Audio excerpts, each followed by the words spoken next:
Questão 3 do CFSB 2/2019. Questão muito simples. O circuito elétrico apresentado na figura a seguir é formado por três resistores ôhmicos R1, R2 e R3 de valores iguais ligados em paralelo entre si e com uma fonte de alimentação ideal V, a qual fornece à associação uma diferença de potencial com valor fixo e diferente de 0 volt.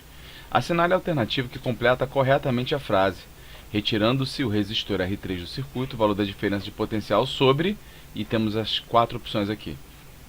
A questão diz aqui que esses três resistores ôhmicos R1, R2 e R3 têm um valor igual. Vamos chutar aqui, por exemplo, que o valor desses resistores é R, certo? Então temos três resistores R ligados em paralelo entre si com uma fonte de alimentação ideal V, que também está em paralelo em relação a eles, beleza? Então podemos dizer que temos aqui os pontos A e B, que são as extremidades dessa fonte de alimentação, que coincide com os mesmos pontos A e B, que são extremidades dos três resistores, certo? Então temos aqui as extremidades A em cima e extremidades B embaixo. Isso significa que a diferença de potencial que é aplicada pela fonte de alimentação, ela é igualmente transmitida a todos os outros resistores, ok? Agora vamos imaginar aqui à direita, caso eu tenha tirado o resistor R3, que é o que a questão fala, retirando-se o resistor R3 do circuito, qual vai ser o valor da diferença de potencial sobre os outros dois resistores, R1 e R2.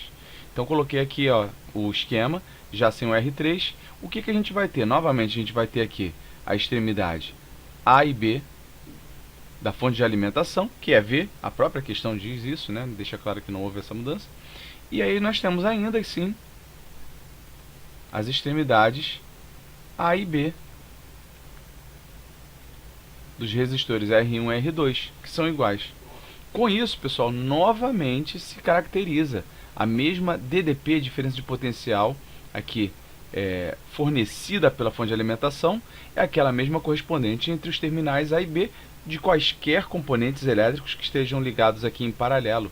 Dessa forma, a gente pode dizer que não vai mudar em nada a tensão, a diferença de potencial aplicada aos resistores R1 e R2 em relação à situação anterior, onde tínhamos R1, R2 e R3. A única coisa que pode mudar eventualmente aqui será a corrente. Isso aí a gente poderia calcular pela lei de Ohm e a gente veria esse detalhamento. O fato é que não vai haver mudança da DDP aplicada nas extremidades de R1 e R2, e isso vai fazer com que a letra C seja correta. Os resistores R1 e R2 permanecem com o mesmo valor de diferença de potencial, letra C.